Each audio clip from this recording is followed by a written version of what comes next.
Sumainyo ang Panginoon. At sumaiyo rin. Ang mabuting balita ng Panginoon ayon kay San Juan. Papuri sa iyo, Panginoon.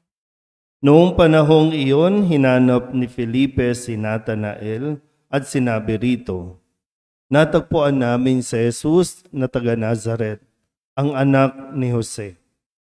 Siya ang tinutukoy ni Moises sa kanyang sinulat sa kautusan at gayon din ng mga propeta. May magmumula bang mabuti sa Nazaret?" Tanong ni Natanael. Sumagot si Felipe, "Halika't tingnan mo." Nang malapit na si Natanael ay sinabi ni Jesus, "Masdan ninyo ang isang tunay na Israelita, siya'y hindi magdaraya." Tinanong siya ni Natanael, "Paano ninyo ako nakilala?" Sumagot si Jesus, "Bago ka patawagin ni Felipe, nakita na kita nang ikaw ay nasa ilalim ng puno ng igos. Rabay, kayo po ang anak ng Diyos. Kayo ang hari ng Israel." Wika ni Natanael. Sinabi ni Jesus, "Nananampalataya ka ba dahil sa sinabi ko sa iyong nakita kita sa ilalim ng puno ng igos? Makakakita ka ng mga bagay na higit kaysa rito."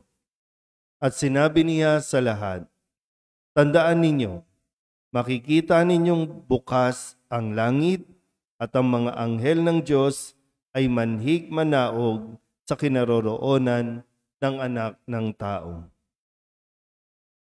Ang mabuting balita ng Panginoon. Pinupuri ka namin, Panginoong Hesukristo. Isang mapagpalang umaga po sa inyong lahat. Atin pong ipinagdiriwang ngayon ang kapistahan ni Apostol San Bartolome, isa sa 12 apostol na pinili ni Jesus. Sa ating pong unang pagbasa mula sa Aklat ng Pahayag ay nakita o ipinakita kay Juan ang langit at kung saan naroroon ang pangalan ng 12 lipi ng Israel. Ang pader ng lungsod ay meron ding 12 saligang bato at nakasulat dito ang pangalan ng 12 apostol. Isa doon si Bartolome. Bagamat sa atin pong ebanghelyo, wala tayong narinig na pangalang Bartolome, kundi Felipe at Natanael. So si Natanael at si Bartolome ay iisa. Malinaw po ba?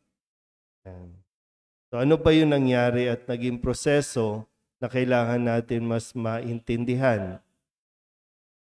Unang nakilala ni Felipe si Jesus o nakita ni Felipe si Jesus. Sabi nga dito, natagpuan namin si Jesus na taga Nazaret. Ipinakilala ni Felipe kay Bartolome o Natanael si Jesus. At pagkatapos noon ay kinilala naman ni Jesus si Natanael. Sabi nga po dito, bago ka patawagin ni Felipe, nakita na kita sa ilalim ng igos. At nang ipahayag ito ni Jesus, ang kasunod naman ay ang pagpapakilala naman ni Natanael kay Jesus. Ang sabi po dito, "Rabay, kayo po ang anak ng Diyos." Minsan may mga taong magiging daan para makilala natin si Jesus. Pero hindi magtatapos doon, kundi ipagpapatuloy mo ang pagpapakilala kay Jesus. At ang isang katangian na dapat nating taglayin kung tayo po ay magpapakilala kay Jesus. Kasi alam na natin yon, kilala tayo ni Jesus. Kilala tayo ng Diyos. Kahit anong pagtatago ang gawin natin, kilalang kilala tayo ng Diyos. Tayo yung dadaan sa proseso ng pagkilala kay Jesus At kapag nakuha na natin yung barabang sapat na kaalaman tungkol kay Jesus, tayo naman ngayon ang magpapakilala kay Jesus. Pero yung sinasabi kong pong katangian na dapat nating pagtuunan ng pansin, sabi po kasi dito nang ipakilala ni Jesus si Natanael, sabi niya, masdan ninyo ang isang tunay na Israelita, hindi magdaraya. Pwedeng sabihin hindi nagdaraya sa kanyang trabaho, hindi nanloloko, kundi yung sa kanyang pagkatao, hindi nagkukunwari para lamang ma-impress ang mga tao sa kanya. Na siyang nakakapagod, no? Sa panahon natin ngayon, napapagod, nai-stress ang napakaraming tao dahil lamang sa pagkukunwari.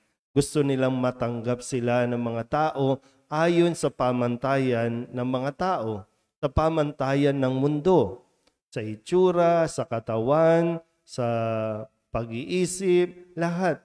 Kaya marami sa atin confused na. Naguguluhan na tayo. Sino nga ba talaga tayo? So paano natin maipapakilala sa Jesus kung mismong tayo, hindi na natin kilala ang ating mga sarili?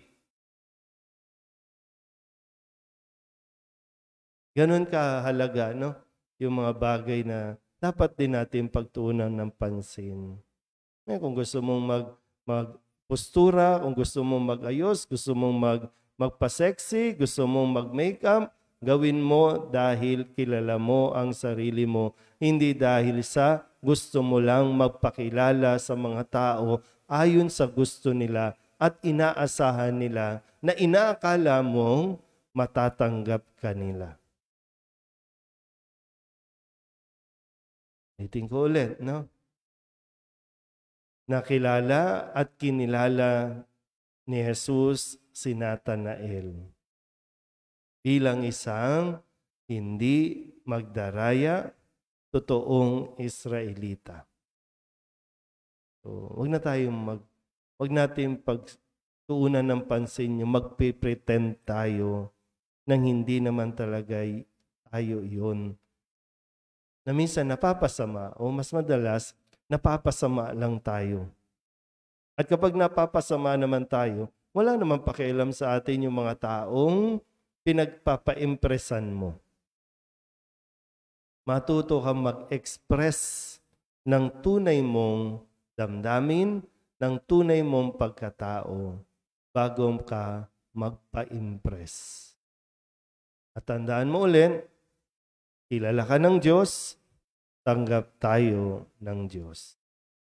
Amen?